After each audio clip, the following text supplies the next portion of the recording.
मित्रांनो, बऱ्याचदा जे ड्रायव्हिंग करतात किंवा जे हेवी ड्रायव्हर असतात त्यांना या ठिकाणी म्हणजेच समोरच्या बाजूला आपल्या पायाच्या समोरच्या बाजूला या ठिकाणी त्रास जाणवत असतो. तर हा त्रास कशामुळं?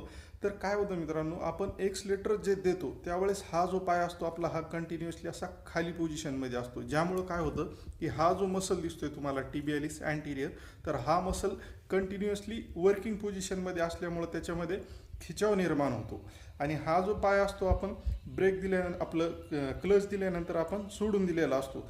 तर ह्या पायाचं जे वर्किंग असतं ते कंटिन्युअसली असतं, ज्यामुळे की ह्या मसलमध्ये खिचाव निर्माण होतो. तर आपल्याला काय करायचं आहे की ज्यावेळेस आपण ब्रेक घेतो ड्रायव्हिंग नंतर 1-2 तासांनी, तर त्यावेळेस आपल्याला कमीत कमी 5 ते 10 वेळेस या पद्धतीने आपल्या पायाची मुवमेंट करायची आहे.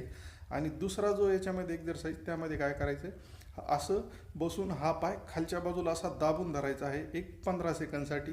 त्यानंतर आपल्याला सोडून द्यायचं आहे आणि परत त्याला या पद्धतीने मागच्या बाजूला 15 सेकंदसाठी असं आपल्याला एक 4 ते 5 वेळेस करायचं आहे, जेणे की काय होईल, तुमचा त्रास कमी होण्यास मदत होईल.